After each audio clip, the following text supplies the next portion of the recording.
আর সকাল থেকে সন্ধ্যা পর্যন্ত, রাত পর্যন্ত তায়েফের প্রত্যেকটা মানুষের দুয়ারে দুয়ারে গেলেন, অলিতে গলিতে গেলেন, ঘরে ঘরে গেলেন।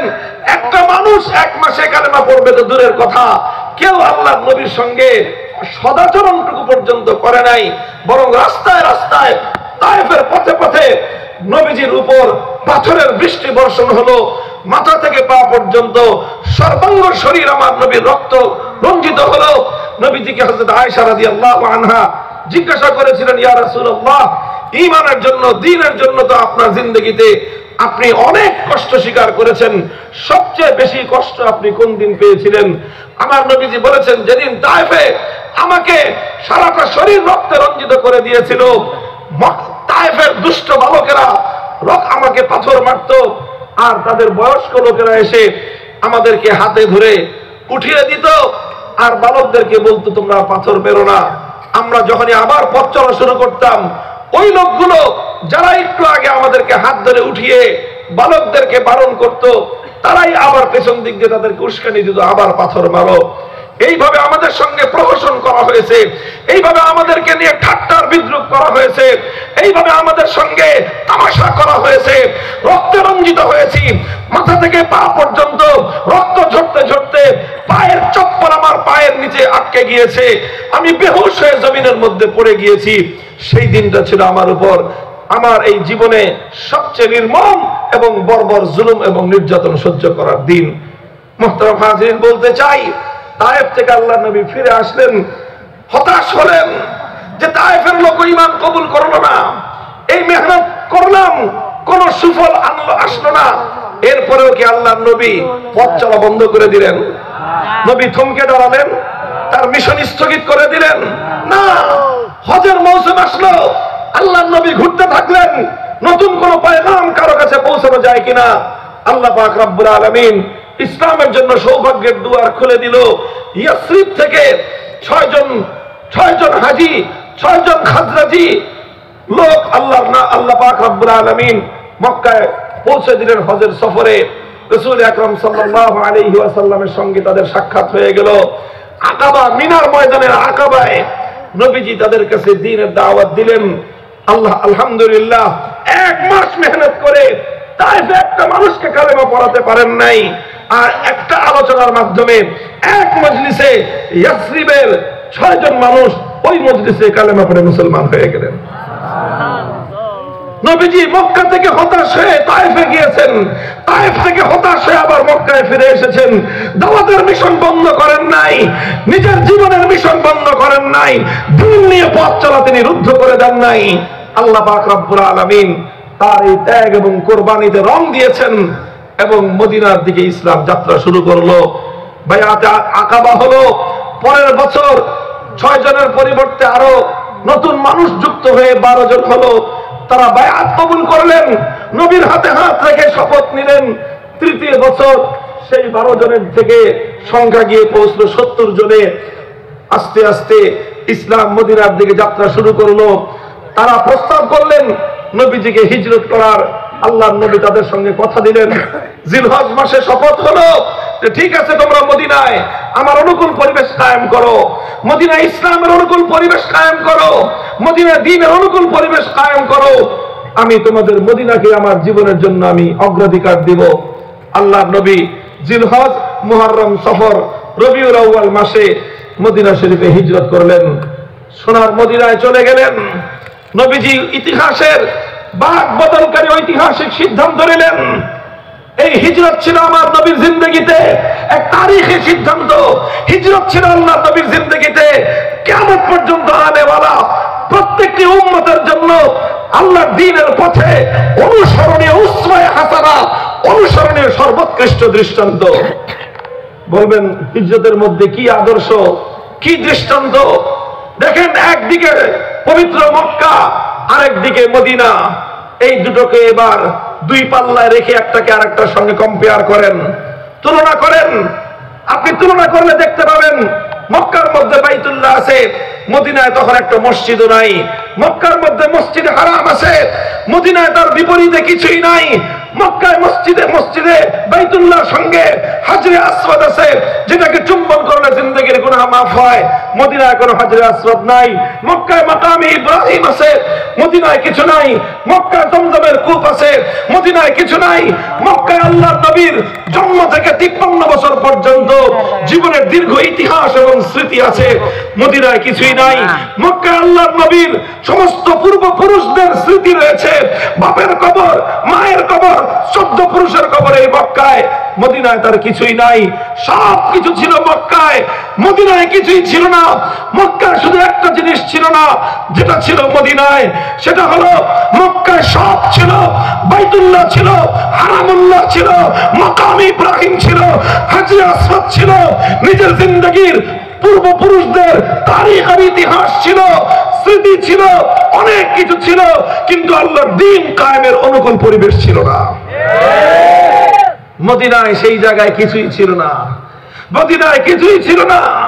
কিন্তু মদিনায় শুধু একটা জিনিস ছিল, মদিনার সাহাবায়ে কেরাম শপথ নিয়েছিলেন, নবীর হাতে হাত রেখে বায়াত কবুল করেছিলেন, ওগো আল্লাহর নবী আপনি আসুন মদিনায়, আমরা আপনার এই দ্বীনকে মদিনায় কায়েম করার জন্য আপনার ডানে থাকবো, বামে থাকবো, সামনে থাকবো, পিছনে থাকবো। আপনার মিশন আমাদের মিশন, আপনার লড়াই আমাদের লড়াই, আপনার যুদ্ধ আমাদের যুদ্ধ। নবীজি সবকিছু এক পাল্লায় রাখলেন, স্বদেশ ভূমি, মাতৃভূমি, দেশ প্রেম, জাতির প্রেম, বংশের প্রেম, গোত্রের প্রেম, সবকিছুকে দুপায়ে ধরে আল্লাহর দ্বীনকে অগ্রাধিকার দিয়ে আমার নবী মদিনায় হিজরত করলেন। এটাই হলো হিজরতের তালিম, হিজরতের তালিম। উম্মত, উম্মত আজ তোমাদেরকে নানা নতুন নতুন মতবাদের নামে, নতুন নতুন স্লোগানের নামে তোমাদের দ্বীনি গায়রাত এবং দ্বীনের ভালোবাসাকে ফিকে করে দেওয়ার, ফ্যাকাশে করে দেওয়ার ষড়যন্ত্র চলছে।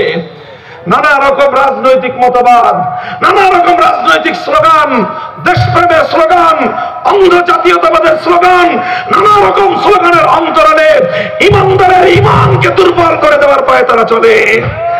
আজ নতুন পয়গাম তুলতে হবে, স্লোগান তুলতে হবে। তাম পৃথিবীর সব কিছুর বিনিময়ে একটা জিনিস আমরা চাই, সেটা হলো আল্লাহর দ্বীনের বিজয় চাই।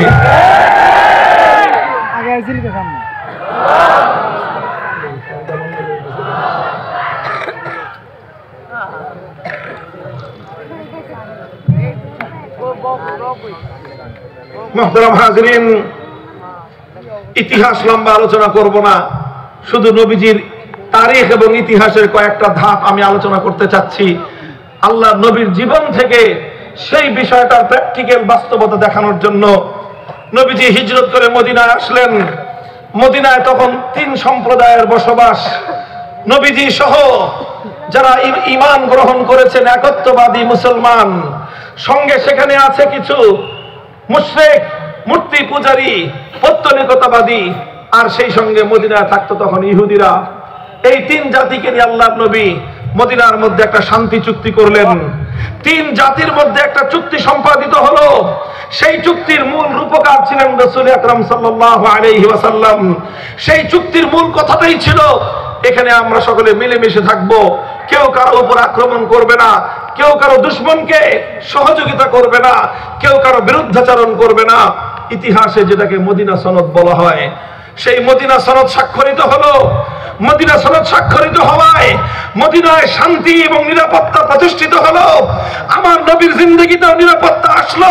সাহাবায়ে কেরাম যারা আল্লাহর নবীর সঙ্গে দ্বীন এবং ইসলাম কবুল করেছেন, তারা মুহাজির হন অথবা আনসার, প্রত্যেকের জীবনে নিরাপত্তা প্রতিষ্ঠিত হয়েছিল। তারা চাইলে মদিনার মসজিদে নববীতে রাত দিন আল্লাহর দরবারে দাঁড়িয়ে কোরআন তেলাওয়াত করতে পারেন। এখন আর কেউ তাদেরকে গলায় গামছা পেঁচিয়ে শ্বাসরুদ্ধ করতে চায় না। তারা চাইলে আল্লাহর দরবারে নিরাপদে সিজদা করতে পারেন। এখন আর কেউ তাদের কাঁধের উপর উটের ভুঁড়ি এনে নিক্ষেপ করে না। তারা চাইলে আল্লাহর দ্বীনকে পালন করতে পারেন নিশ্চিন্তে, নির্বিঘ্নে, প্রকাশ্যে লা ইলাহা ইল্লাল্লাহর কালেমা তারা পড়তে পারেন। কেউ তাদেরকে বাধা দেয় না। এমন একটা শান্তিপূর্ণ পরিবেশ মদিনায় কায়েম হয়ে গেল। এবার তো আমার নবীজি চাইলে পারতেন যে ঠিক আছে, যাক, একটা শান্তি হয়েছে, নিরাপদ একটা পরিবেশ হয়েছে, এখন আমরা সুন্দরভাবে শান্তিপূর্ণভাবে দ্বীনের কাজ করতে পারতেছি, আর কি দরকার? এখন তো আমরা দ্বীনের দাওয়াতের কাজও করতে পারি, দ্বীনের তালিমের কাজও আমরা করতে পারি। কাজেই এখন আস্তে আস্তে তালিম এবং দাওয়াতের মাধ্যমে, তালিম এবং তাবলীগের মাধ্যমে আমরা দ্বীনকে সামনে অগ্রসর করে নিয়ে যাই। আল্লাহর নবী তো এরকম চিন্তা করতে পারতেন, তাই না?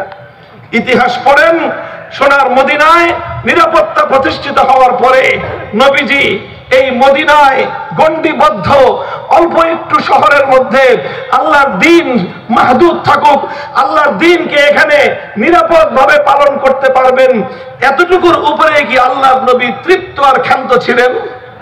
বলেন, ইতিহাস পড়েন, আমার নবী কি শুধু এতটুকুর উপরে তৃপ্ত হয়ে গিয়েছেন যে আর বেশি কিছুর দরকার নাই? এতটুকুর উপরে কি আল্লাহর নবী ক্ষান্ত হয়ে গেছেন যে সামনে আর অগ্রসর হওয়ার দরকার নাই? না, 1 বছর অতিক্রান্ত হয় নাই। 1 বছর অতিক্রান্ত হওয়ার আগেই যখন মদিনার মাটিতে ইসলাম শেকড় কেড়ে বসলো, মদিনায় যখন মাথা গুঁজার শান্তিপ্রিয় ঠাঁই হয়ে গেল, মদিনায় যখন একটা মাটির আশ্রয় খুঁজে পাওয়া গেল, মদিনায় যখন আনসার এবং মুহাজিরদের পবিত্র উখুওয়াতে ঈমানের ভ্রাতৃত্বের বন্ধন মজবুত হয়ে গেল, 1 বছরের মাথায় আল্লাহর নবী আল্লাহর পক্ষ থেকে আদেশ প্রাপ্ত হয়ে ঘোষণা করলেন, উযিনা লিল্লাযীনা ইউকাতালুনা বিআন্নাহুম যুলিমু ওয়া ইন্নাল্লাহা আলা নাসরিহিম লাকাদির। হে আমার সাহাবীরা, হে মক্কা নির্যাতিত মজলুম সাহাবীরা, হে মদিনার আনসার সাহাবীরা, এতদিন পর্যন্ত আমাদের নীতি ছিল কেউ আমাদের উপর হামলা করলে এক গালে চর মারলে আরেক গাল পেতে দিতাম যে আরেকটা চর মারো, এরপর আমার কথাটা শুনে যাও। 14 বছর এই সোজা আঙ্গুলে ঘি উঠানোর চেষ্টা আমরা করেছি, কিন্তু মক্কার কুরাইশদের এই কুত্তার লেজ এটা 14 বছরের সোজা হয় নাই। কেউ যদি চিন্তা করে থাকে কুকুরের লেজের মধ্যে ঘি মাখলে এই লেজ একদিন সোজা হয়ে যাবে, বোকার স্বর্গে বসবাস করে।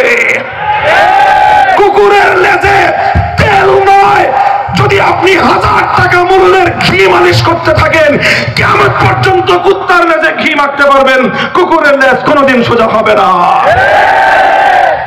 মুহাম্মদ আরবি সাল্লাল্লাহু আলাইহি ওয়াসাল্লাম মদিনায় গিয়ে 1 বছরের মাথায় তাই আল্লাহর পক্ষ থেকে নির্দেশিত হয়ে ঘোষণা করলেন, এখন থেকে ইসলামের নীতির মধ্যে নতুন এক কর্মসূচি যুক্ত হলো।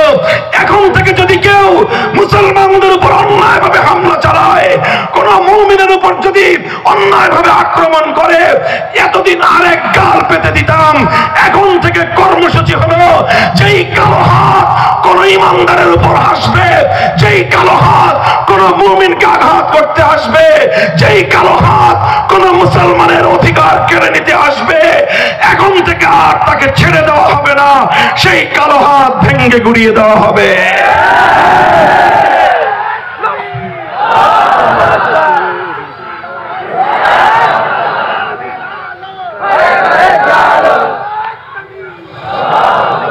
নবী আকরাম সাল্লাল্লাহু আলাইহি ওয়াসাল্লাম বদর করলেন, 14 জন সাহাবী শাহাদাত বরণ করলেন। উহুদের রণাঙ্গনে গেলেন, 70 জন সাহাবী শাহাদাত বরণ করলেন। নিজের প্রাণাধিক প্রিয় চাচা হযরত হামজা ইবনে আব্দুল মুত্তালিব রাদিয়াল্লাহু আনহু, বাবার মতো যাকে তিনি ভালোবাসতেন, সেই প্রিয় সাহাবী, সেই প্রিয় চাচা যান অত্যন্ত নির্মম মর্মান্তিক ভাবে শাহাদাত বরণ করলেন। আল্লাহর নবীর সামনে তার চাচার বুক বিদীর্ণ করা হলো, সেই চাচার কলিজা চিরে, সেই কলিজা বিদীর্ণ করে চাবিয়ে চাবিয়ে আল্লাহর নবীর চাচাকে ক্ষত বিক্ষত করে তার টুকরো টুকরো লাশ জমিনের উপর পড়ে থাকলো। নবীজি সব কিছু বরদাস্ত করে নিলেন, কিন্তু দ্বীন এবং ঈমানের পথে এক চুল পরিমাণ থমকে দাঁড়ানো বরদাস্ত করেন নাই। শুধু 70 জন সাহাবী নয়, নবীজি নিজেও আহত হয়েছেন। আল্লাহর পয়গম্বর উহুদের ময়দানে মাথা ভেঙেছেন, দান্দান শহীদ হয়েছে, কপালে আঘাত লেগেছে, ঠোঁট রক্তাক্ত হয়েছে, শরীর চেহারা পূর্ণ চেহারাটা রক্তে রঞ্জিত হয়েছে। শরীর থেকে রক্ত ঝরতে ঝরতে ঝরতে ঝরতে আমার নবী দুর্বল হয়ে বেহুশ হয়ে জমিনের মধ্যে পড়ে গিয়েছেন। সাহাবায়ে কেরাম নবীজিকে আর কোথায় খুঁজে পাচ্ছেন না। এই অবস্থায় ইবলিস লানাতুল্লাহি আলাইহি গুজব রটিয়ে দিল, কুতিলা মুহাম্মদ, মুহাম্মদ সাল্লাল্লাহু আলাইহি ওয়াসাল্লাম শহীদ হয়ে গিয়েছেন। গোটা সাহাবায়ে কেরামের জামাতের মধ্যে হতাশা ছেয়ে গেল, বিশৃঙ্খলা ছড়িয়ে পড়ল, বিক্ষিপ্ততা তাদের মধ্যে গ্রাস করে নিল।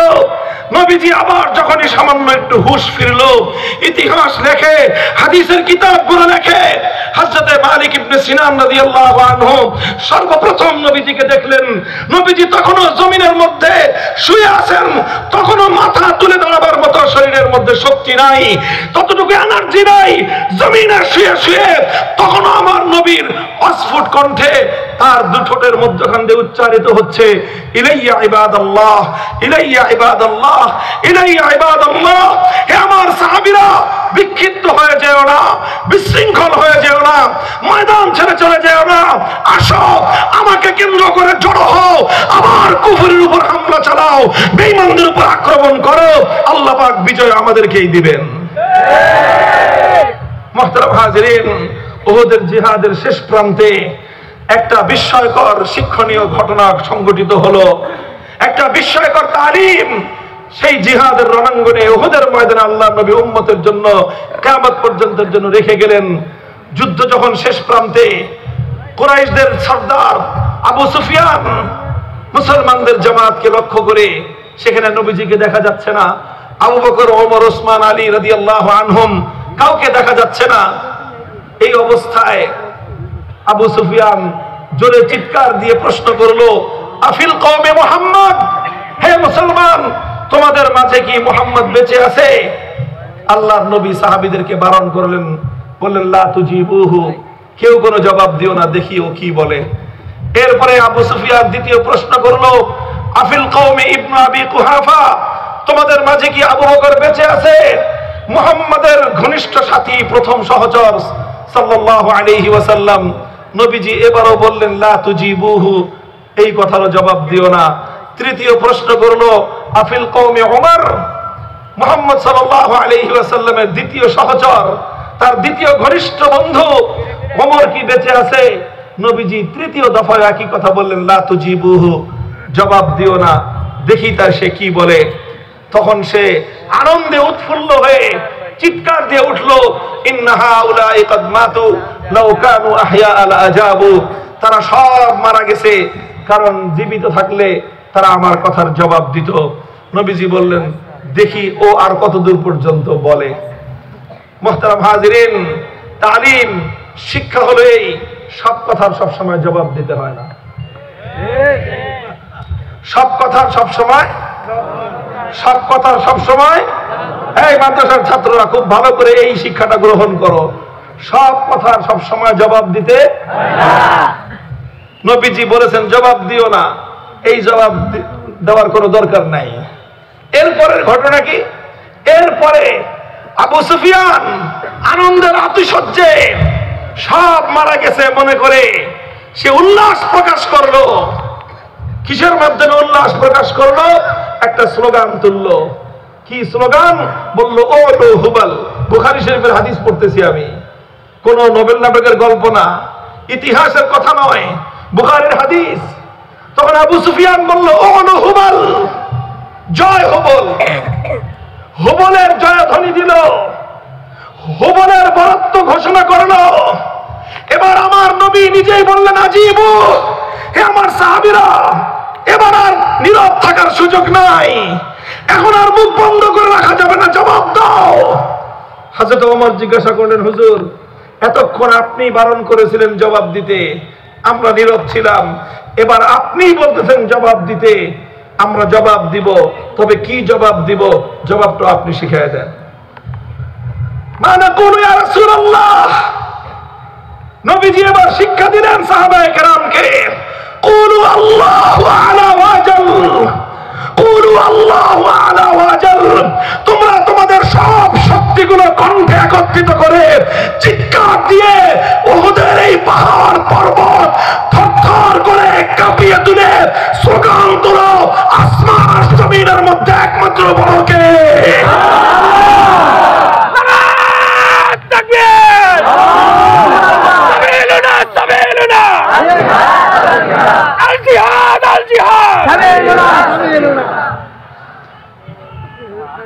এই তালিম কি? এটা আমি একটা গুরুত্বপূর্ণ মৌলিক উসুল হিসেবে আমাদের সকলের জন্য খুব জরুরি মনে করি।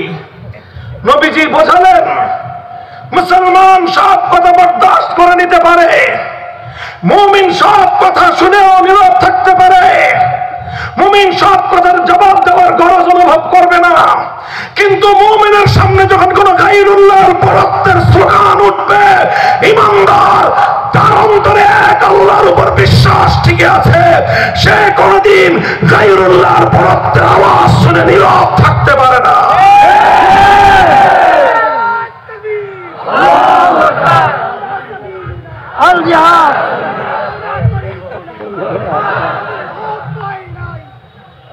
খুব ভালো করে মনে রেখো, উসুল হলো কি?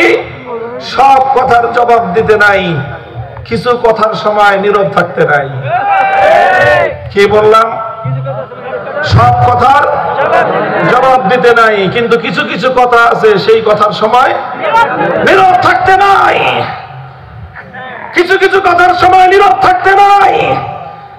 আমাদের এই কণ্ঠ থেকে আল্লাহর বরত্বের স্লোগান কেউ কেউ কেড়ে নিতে চায়, কেউ রাজনীতির কথা বলে, কেউ রাজনৈতিক স্থিতিশীলতার কথা বলে, অথবা অন্য কোনো কথা বলে। এই বাংলার মুসলমানদের কণ্ঠ থেকে, ইমানদার এই জাতির কণ্ঠ থেকে যদি নারায়ে তাকবীরের স্লোগান কেউ কেড়ে তুলতে চায়, নারায়ে তাকবীরের স্লোগান যদি বন্ধ করতে চায়, শপথ নিতে হবে আল্লাহর বরত্বের স্লোগান তুলতে প্রয়োজনে যুদ্ধ করব, লড়াই করব, রক্ত দিব, আল্লাহর বরত্বের স্লোগান তুলতেই থাকবো আমরা।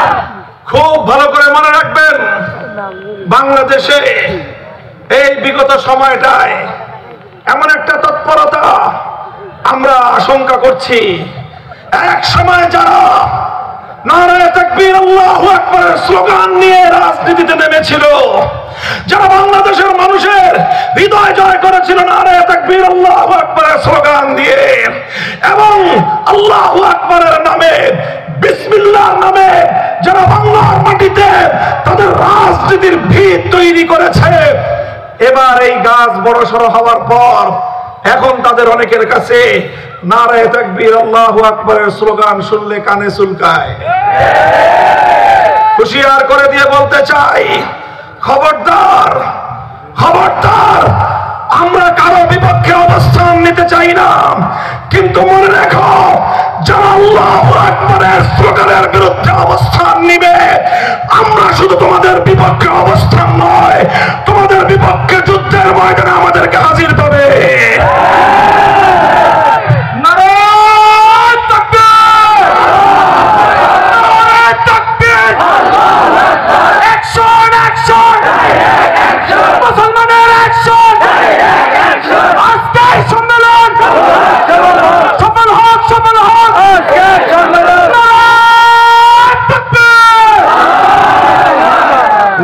তাকবীর আল্লাহু আকবার এই স্লোগান শেখুল হাদিস আল্লামা আজিজুল হক রহমাতুল্লাহি আলাইহি, আমার ওয়ালিদ মরহুম, এই জাতির অনেক বড় এক মুহসিন, তার কাছ থেকে জীবনের অন্তিম সময়ে শিক্ষা পেয়েছি।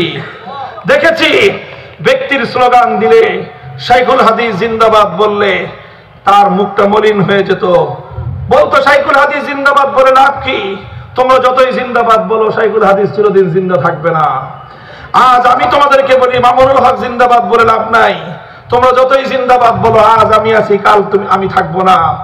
ব্যক্তির স্লোগান নয়, ব্যক্তির স্লোগান নয়, মুমিনের স্লোগান হবে এক আল্লাহকে নিয়ে, ইসলামকে নিয়ে, আল্লাহর জমিন, আল্লাহর দ্বীনের বিজয় প্রতিষ্ঠার স্বপ্ন নিয়ে।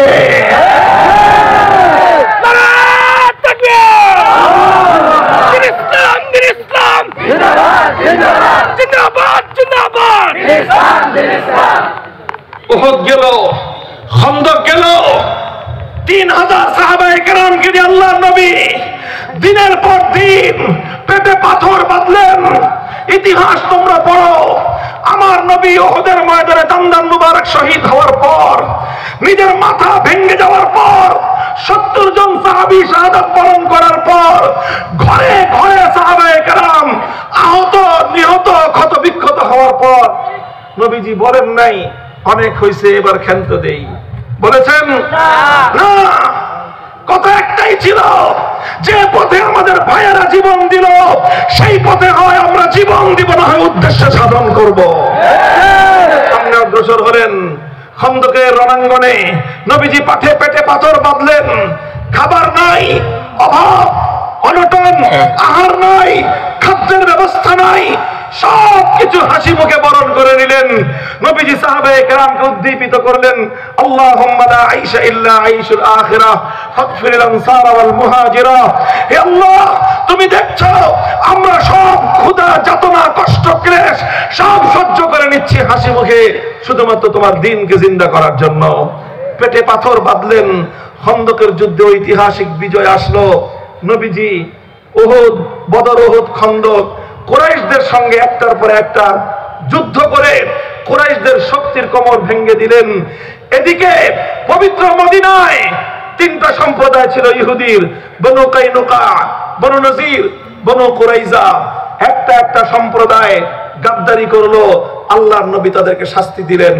বনু কাইনুকা প্রথম বিশ্বাসঘাতকতা করলো, নবীজি তাদেরকে মদিনা থেকে বহিষ্কার করলেন। এরপরে বনু নজির গাদ্দারি করলো, নবীজি তাদেরকেও বহিষ্কার করলেন।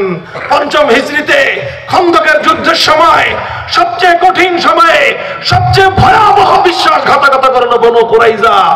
আমার নবী বনু কুরাইজাকে কঠিন দৃষ্টান্তমূলক শাস্তি দিলেন। একদিনের রাহমাতুল লিল আলামিনের নির্দেশে বনু কুরাইজার 800 দুষ্কৃতিকারীর মৃত্যুদণ্ড কার্যকর করা হয়েছে।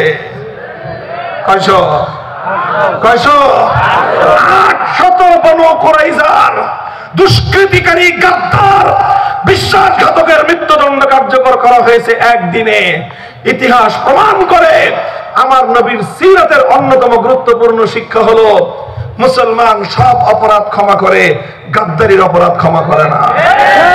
বিশ্বাসঘাতকতার অপরাধের ক্ষমা নাই। যে যত বড় গাদ্দারি করবে তাকে তত বড় পাওনা বুঝিয়ে দিতে হবে।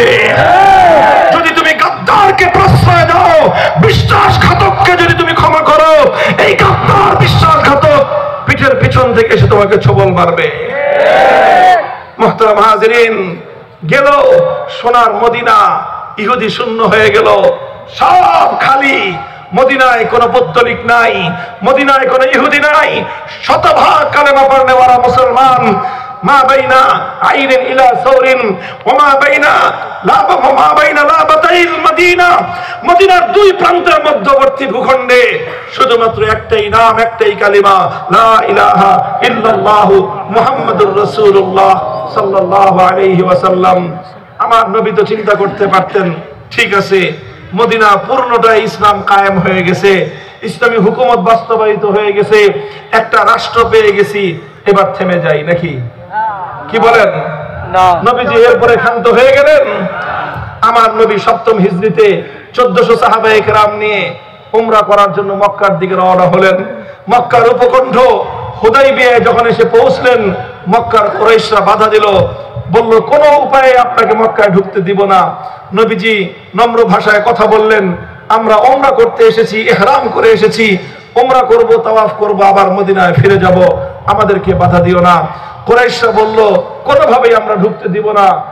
নবীজি তাদের কঠোর অবস্থান দেখে নবীজি একটা মন্তব্য করেছিলেন, আজ কুরাইশরা এমন যে কোনো শর্ত দিবে, যেই শর্তের মধ্যে বাইতুল্লাহর ইজ্জত এবং ইহতিরাম, সম্মান রক্ষা পাবে, সেই শর্তে রাজি হয়ে আমি আজকে কুরাইশের সঙ্গে সন্ধি চুক্তি করব। আলহামদুলিল্লাহ, আল্লাহর নবীর ঐতিহাসিক রাজনৈতিক প্রজ্ঞাময় সিদ্ধান্তের মাধ্যমে হুদাইবিয়ায় সন্ধি চুক্তি স্বাক্ষরিত হলো মক্কার কুরাইশদের সাথে।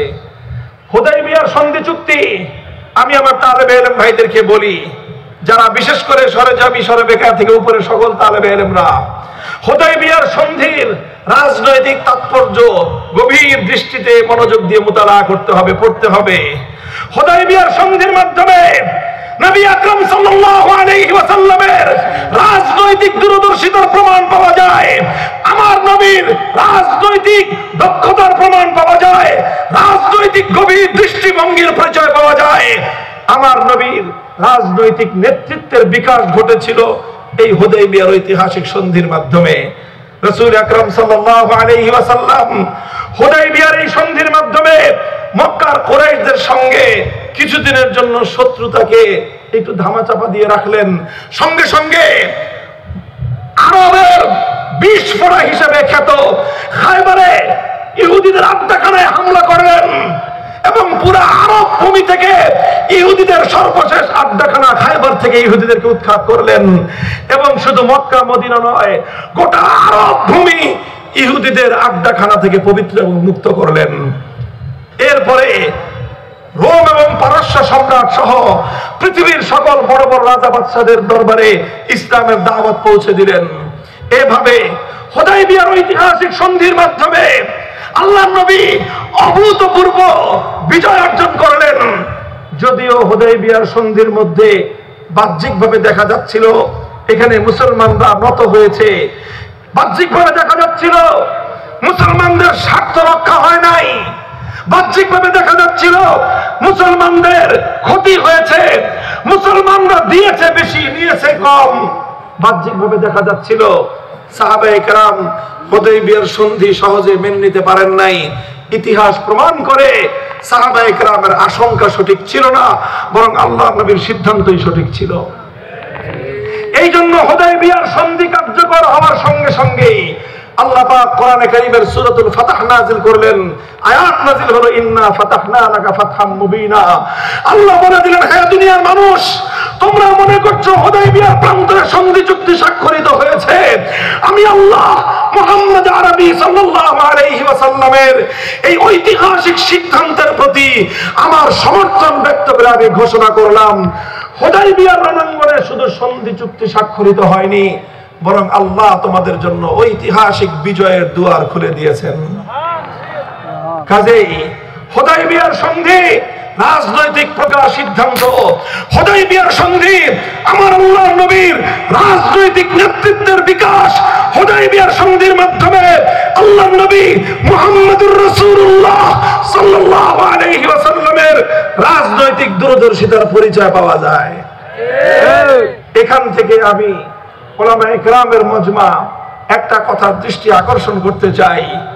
আলহামদুলিল্লাহ, আমাদের দেওবন্দি উলামায়ে কেরামের সবচেয়ে বড় সৌন্দর্য হলো ইতিদাল পছন্দি। আমরা সব সময় ভারসাম্যপূর্ণ দৃষ্টিভঙ্গিকে পছন্দ করি। আমাদের আকাবিরিনরা সব সময় মধ্যপন্থা অবলম্বনকারী ছিলেন। আমাদের পূর্বপুরুষরা দারুল উলুম দেওবন্দ থেকে আমাদেরকে সেই শিক্ষাই দিয়েছেন। সেই শিক্ষার আলোকে আমি বলতে চাই, আমাদেরকে আল্লাহ পাক, আল্লাহ রাসূল সাল্লাল্লাহু আলাইহি ওয়াসাল্লাম উলামায়ে কেরামকে ওয়ারাসাতুল আম্বিয়া বলে ঘোষণা দিয়েছেন। কথা ঠিক?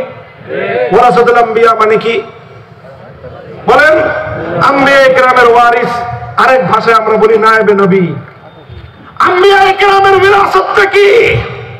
আম্বিয়ায়ে কেরামের বিরাসত যেরকম মসজিদের ইমামতি করা, আমার নবী মদিনার মসজিদের ইমাম ছিলেন, সুতরাং নায়েবে নবীরা মসজিদের ইমাম হবেন।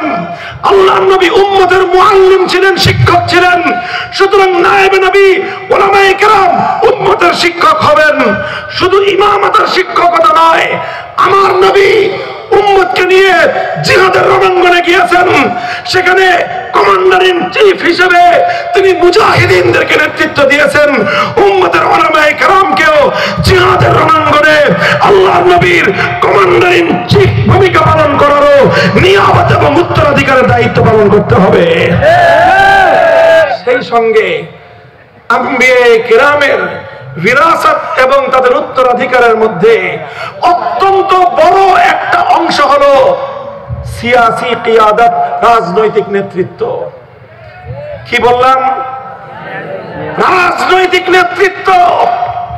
এটা শুধু আমাদের নবী নয়, সমস্ত পয়গম্বরদের অন্যতম একটা উত্তরাধিকার।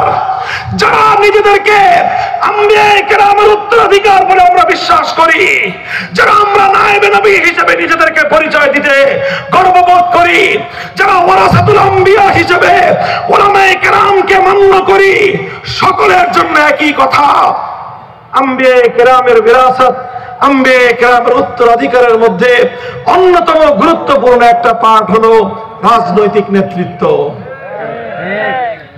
আর একটা হাদিস আমি বলি, আলোচনা শেষ করে দিব। বুখারী শরীফের হাদিস, মুসলিম শরীফ সহ সমস্ত হাদিসের কিতাবের মধ্যে হাদিসটি বর্ণিত হয়েছে।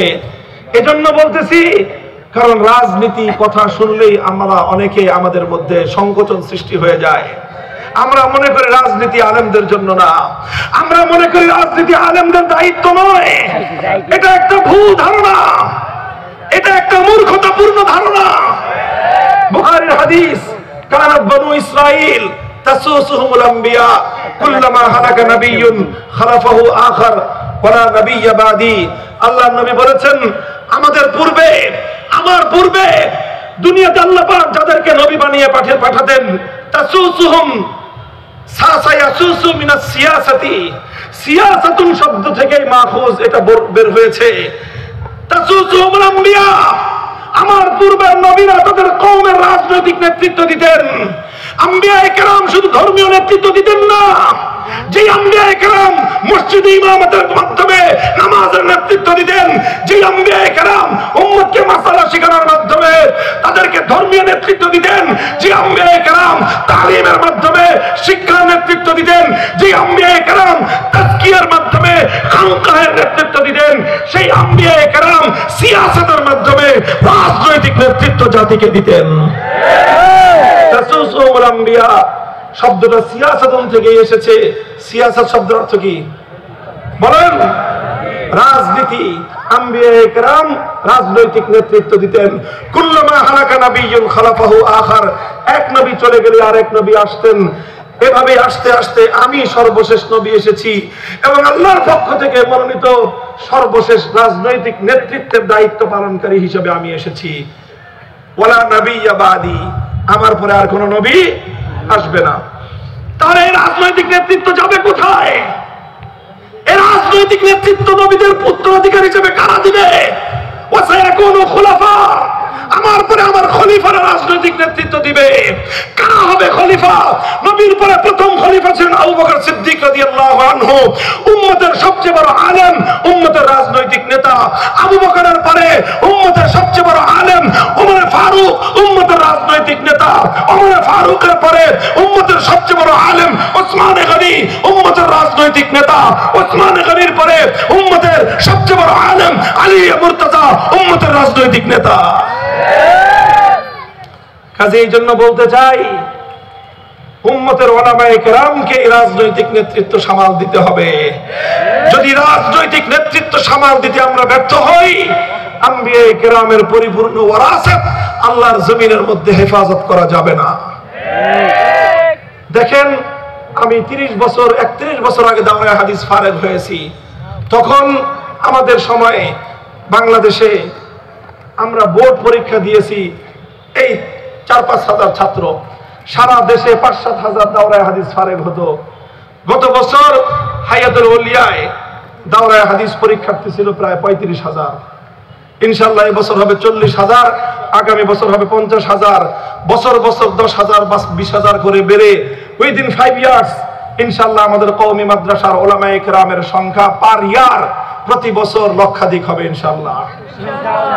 এই লক্ষাধিক আমাদের নতুন ফারিগিন উলামায়ে কেরাম কি করবেন? সবাই শুধু মসজিদের ইমামতের নেতৃত্ব দিবেন? মসজিদের ইমামতের নেতৃত্ব অবশ্যই আমাদেরকেই দিতে হবে। সবাই শুধু তালিমের নেতৃত্ব দিবেন? হ্যাঁ, অবশ্যই তালিমের নেতৃত্ব আমাদেরকেই দিতে হবে। সবাই শুধু খানকাহের নেতৃত্ব দিবেন? খানকাহের নেতৃত্ব আমাদেরকেই দিতে হবে।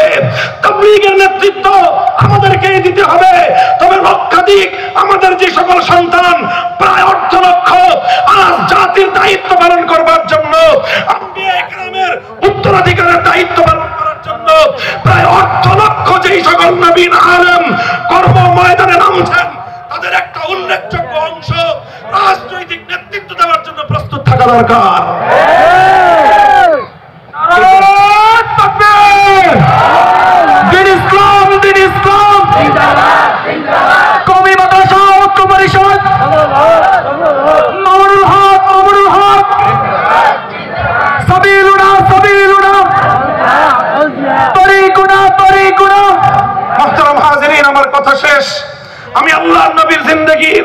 সিরাতের কয়েকটা ধাপ আলোচনা করলাম। আমার নবীর হাদিসের একটা গুরুত্বপূর্ণ শিক্ষা আপনাদের সামনে আমি আলোচনা করলাম। লা ইয়াশবাল মুমিনু মিন খাইরিন হাত্তা ইয়াকুনা মুনতাহাহুল জান্নাহ। আমরা থেমে যাওয়ার দল নই, আমরা থেমে যাওয়ার পাত্র নই। আমাদের পূর্বপুরুষরা 190 বছর ইংরেজদের বিরুদ্ধে যুদ্ধ করেছেন, হাল ছাড়েন নাই। বালাকোটে রক্ত দিয়েছেন, হাল ছাড়েন নাই। সামরিক রণাঙ্গনে শহীদ হয়েছেন, হাল ছাড়েন নাই। 1866 সালে দারুল দেওবন্দ কায়েম করেছেন, হাল ছাড়েন নাই। 1920 সালে তাহরিক রেশমিল করেছেন, হাল ছাড়েন নাই। মাল্টার আন্দামান দ্বীপে শাইখুল ইসলাম বন্দিত্ব পালন করেছেন, হাল ছাড়েন নাই। 1947 সালে ব্রিটিশ বিতাড়িত হয়েছে, হাল ছাড়েন নাই। বাংলার উলামায়ে কেরাম রক্ত দিয়ে, জীবন দিয়ে দিল্লির সঙ্গে লড়াই করে, কলকাতার সঙ্গে লড়াই করে এই বাংলার পবিত্র মাটিকে দিল্লির আধিপত্যবাদ থেকে মুক্ত করেছেন। 47-এর অর্জন মুসলমানদের জন্য আলাদা ভূখণ্ড অর্জন। 47-এর দেশ বিভাগ ইসলামের নামে মুসলমানদের জন্য আলাদা দেশ অর্জন। হ্যাঁ, আমার নতুন প্রজন্মের সন্তানেরা মনে রেখো, 47-এর দাবি থেকে আমরা পিছপা হতে পারবো না। আজকে জুলাই সনদ স্বাক্ষরিত হয়েছে, তোমরা জানো। অনেকে বলে জুলাই সনদে কি আছে? হুজুররা আবার জুলাই সনদের পক্ষে মাঠে নামলেন কেন? আরে জুলাই সনদের পক্ষে আমরা এজন্যই কথা বলছি। 1971 থেকে 2024 সাল পর্যন্ত 53 বছর 47-এর দেশ বিভাগকে অস্বীকার করা হয়েছিল। বলবেন 47 সালের আবার কি?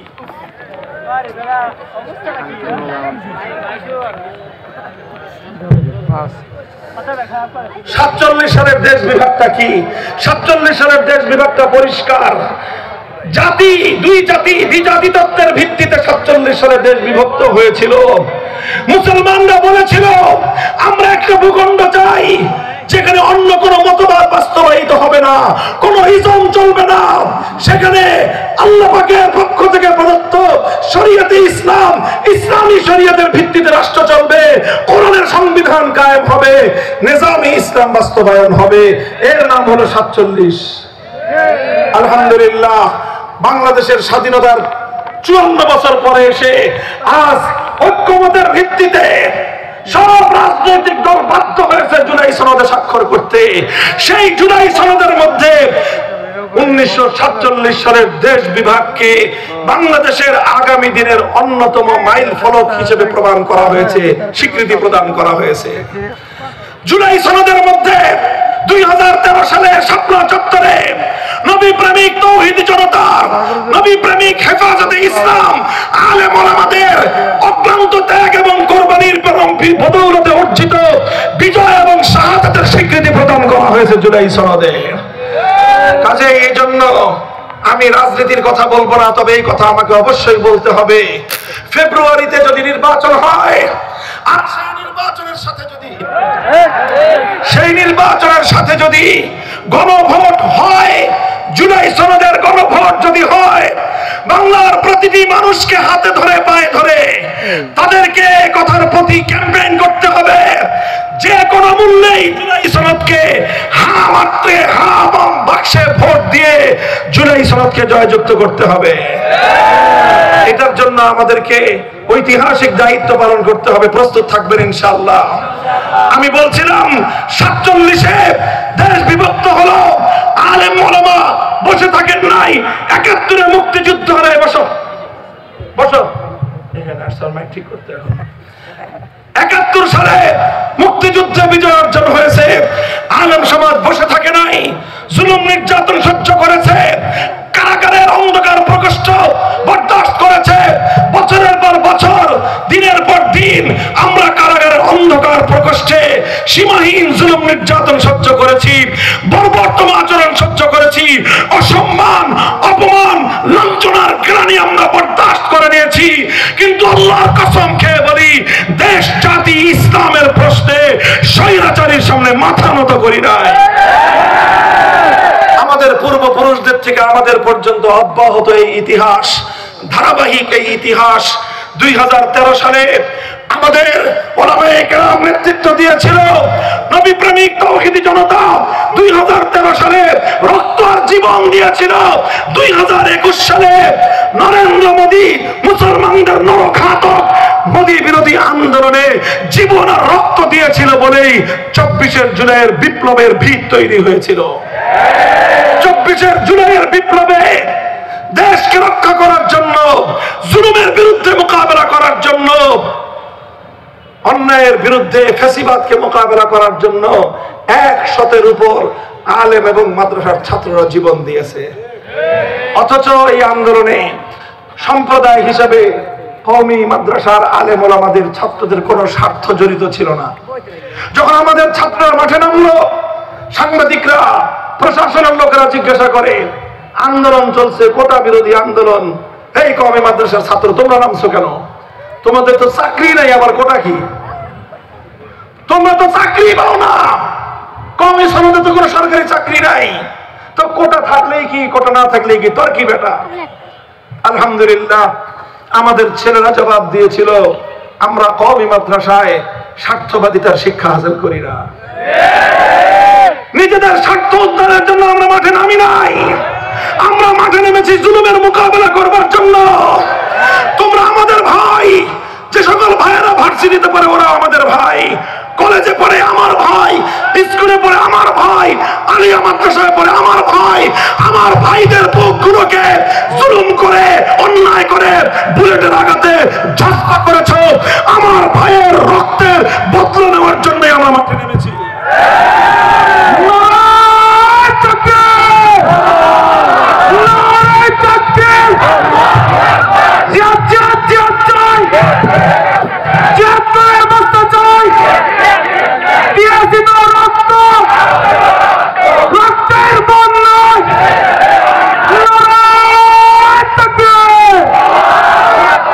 আমি আপনাদেরকে আখেরি কথা বলে বক্তব্য শেষ করতেছি।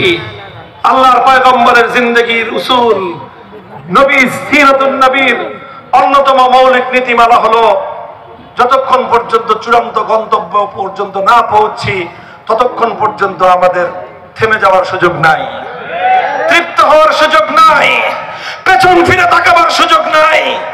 জিজ্ঞাসা করতে পারেন আমাদের চূড়ান্ত গন্তব্য কি? আমাদের চূড়ান্ত দুইটা গন্তব্য। কয়টা বলেন? কয়টা? একটা পরকালীন গন্তব্য আর একটা ইহকালীন গন্তব্য। পরকালীন গন্তব্য কি? হাত্তা ইয়াকুনা মুনতাহাহুল জান্নাহ, জান্নাত পর্যন্ত পৌঁছবো, তারপরে আমার সংগ্রাম সমাপ্ত হবে। এটা পরকালীন গন্তব্য। ইহকালীন গন্তব্য হলো লা ইয়াবকা আলা যাহরিল আরদি বাইতুন মাদারিন ওয়ালা ওয়াবারিন ইল্লা আদখালাহুল্লাহুল ইসলাম ইম্মা বিইজ্জি আযীজিন ওয়া ইম্মা বিযুল্লি যালিল। যতক্ষণ পর্যন্ত আল্লাহর জমিনের প্রতি ইঞ্চি মাটিতে দ্বীনের ঝান্ডা উড্ডীন না হবে, যতদিন পর্যন্ত এই জমিনের প্রতি ইঞ্চি মাটিতে আল্লাহর দ্বীন বিজয়ী না হবে, যতক্ষণ পর্যন্ত এই জমিনের প্রতি ইঞ্চি মাটিতে আল্লাহর কোরআনের রাজ কায়েম না হবে, খেলাফতের শাসন ব্যবস্থা পূর্ণাঙ্গ রূপে বাস্তবায়িত না হবে, ততদিন পর্যন্ত আমাদের পথ চলা চলবে ইনশাআল্লাহ। এই জন্য হে মুসলমান, আমি বাংলার মুসলমানদেরকে একটা পয়গাম দিচ্ছি সব জায়গায়, বিশেষ করে আমার দেশের মানুষকে বলতেছি, অনেক রঙের বাংলাদেশ তো দেখলেন, একবার আমরা দেখলাম সোনার বাংলাদেশ, সোনার বাংলাদেশের গল্প শুনালেন একজন, তারপরে দেখলাম গোলামীর বাংলাদেশ, এরপরে আরেকজন এসে বললেন নতুন বাংলাদেশ, দেখলাম কি ওই পুরান জিনিস, নতুন নতুন মোড়ক। এরপরে আরেকজন আসলেন বললেন সবুজ বাংলাদেশ, দেখলাম সব ধূসর। এরপরে আরেকজন বললেন ডিজিটাল বাংলাদেশ, দেখলাম জনগণের রক্ষিত সংরক্ষণাগার জাতীয় ব্যাংক বাংলাদেশ ব্যাংকের সংরক্ষণাগার থেকে ডিজিটাল কায়দায় হাজার হাজার টাকা চুরি হয়ে যায়, এর নাম হলো ডিজিটাল বাংলাদেশ। আমার বাংলাদেশের প্রবাসীরা মাথার ঘাম পায়ে ফেলে রেমিটেন্স পাঠায়, আমার দেশের মেহনতি মানুষ, কুলি শ্রমিক মজদুররা কষ্টার্জিত পয়সা পাই পাই করে ট্যাক্স দিয়ে দেশের সম্পদ গড়ে, সেই টাকা ডিজিটাল কায়দায় বিদেশে গিয়ে বেগম পাড়া হয়ে যায়। এছাড়া আর কোন ডিজিটাল দেখি নাই আমরা। এজন্য বলতে চাই, এবার সোনার বাংলাদেশ দেখে শেষ, নতুন বাংলাদেশ দেখা শেষ, সবুজ বাংলাদেশ দেখা শেষ, ডিজিটাল